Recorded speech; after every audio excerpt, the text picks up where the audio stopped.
Hey everyone, thanks for tuning back in. We have to read the last chapter, or maybe there's more than one more chapter, but we have to finish RumpleButtercup. I'm very excited to see what happens because I have never read this story before. Chapter 3. Aren't you gonna watch the parade this year? Rumple couldn't believe it.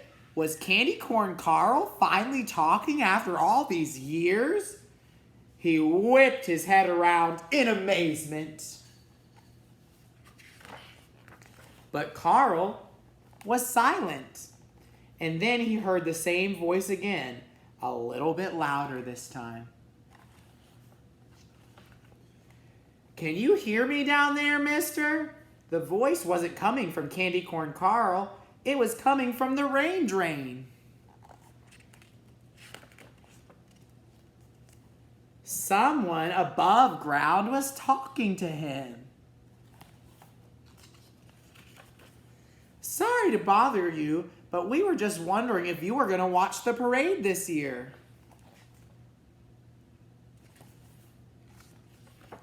Rumple sheepishly replied, "What do you mean? We couldn't help but notice that you weren't in your usual spot, so I just thought I would check to make sure you were okay." You can see me? Of course we can see you. You're kind of hard to miss. But aren't you scared of me? Then a different voice replied, ... Why would we be scared of you?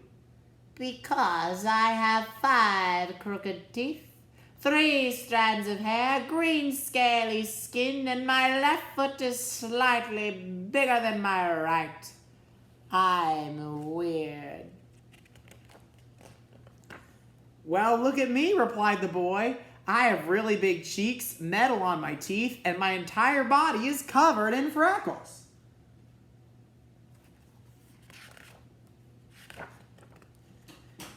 And look at me. I have really thick glasses, a super pointy nose, and I can't pronounce the letter R. All of a sudden, Rumple didn't feel so alone.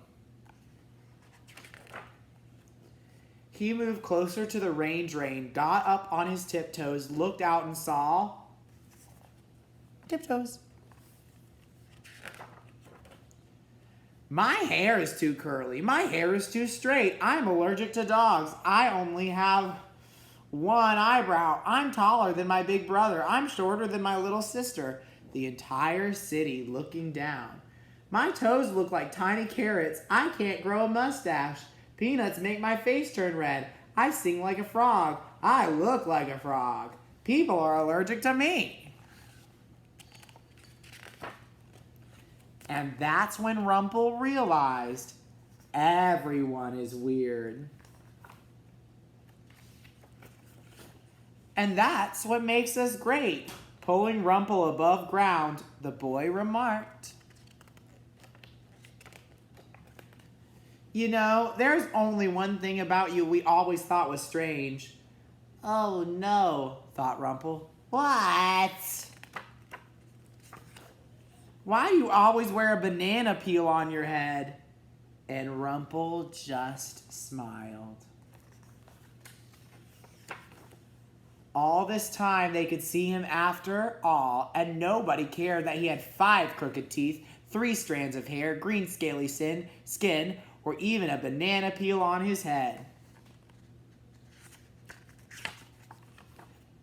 And the town was so happy their new friend had decided to join them above ground, they insisted he lead the parade from on top of the highest float.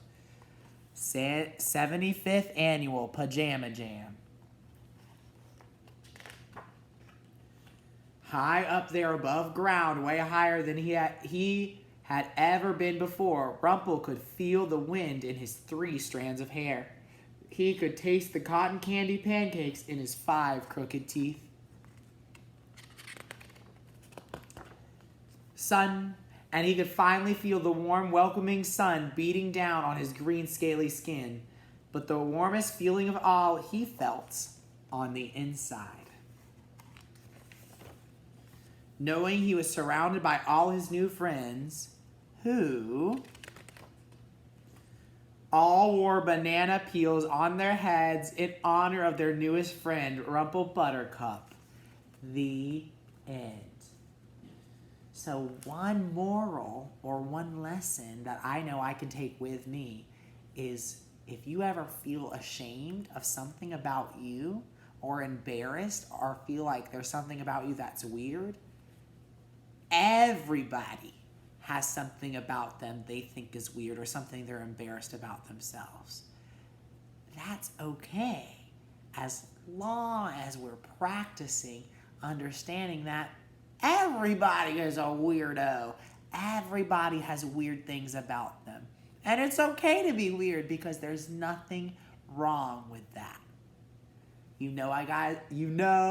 guys, I love you so much. I hope you have a great weekend, and thanks for finishing RumpleButtercup with me. See you soon.